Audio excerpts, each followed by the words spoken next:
ગોગનભાઈ પરબતભાઈ ભાટિયા, ગામ ગામ ભંડારીયા, તાલુકો ખંભાળિયા, દેવભૂમિ દ્વારકા, જિલ્લો જામનગર. બરાબર છે. તો તમે અત્યારે જે મગફળીનું વાવેતર કર્યું છે કેટલા વીઘાનું ટોટલ છે? એ 20 વીઘાનું વાવેતર છે. સરસ. અત્યારે તમારા હાથમાં છે દવાનું નામ શું છે? નોવા. કેટલા વર્ષથી યુઝ કરો છો ભાઈ? 4 વર્ષથી યુઝ કરું. એનાથી બેનિફિટ શું મળે ભાઈ? એનાથી બસ વજન અને સુયાને જમીનમાં પુગાડવો અને ફૂલફાલમાં એકદમ વધારો કરવાનું એકદમ કામ કરે છે. બરાબર છે. અને દોડવાની જે અંદર સંખ્યા થાય કેટલા અંકીમાં હોય બધી? એ 3 4 4 ની હોય. આ બધા સુયાની સંખ્યા તો 3 4 નજર સામે જ છે. નજર સામે જ છે. તમે જોઈ શકો છો, જો આ નજર સામે છે. બરાબર છે. એક બેસે કેટલા બેસે? એક બેસે 4 4 5 5 ને 3 3 ના જોડા જ થાય છે. અંદર બેસવા માંડી ગયેલા છે. અંદર બેસવા ગયા. બરાબર છે. બધી જગ્યા ઉપર.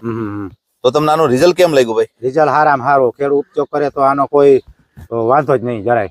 જબરદસ્ત છે. જબરદસ્ત છે. તો તમારા ગામની અંદર વધારે પડતો ઉપયોગ કયો છે? નોવા વાપરતા છે બધા? નોવા ઘણા બધા વાપરે છે. હું જેટલાને સલાહ કરું એટલે કોઈ ના જ નથી પડી મને કે ભાઈ હું નોવા વાપરું છું. ઘણા જણાવને મેં વપરાવી છે. આ વર્ષે ભાઈ ઘણા લોકો વાપરતા ઘણા લોકો વાપરતા થઈ ગયા છે. તો કેવું લાગ્યું તમને? નોવાનું રિઝલ્ટ બહુ હારામાં હારું અને ખેડૂત સાથે તો એને છે ને હારામાં હારું જ છે એકદમ.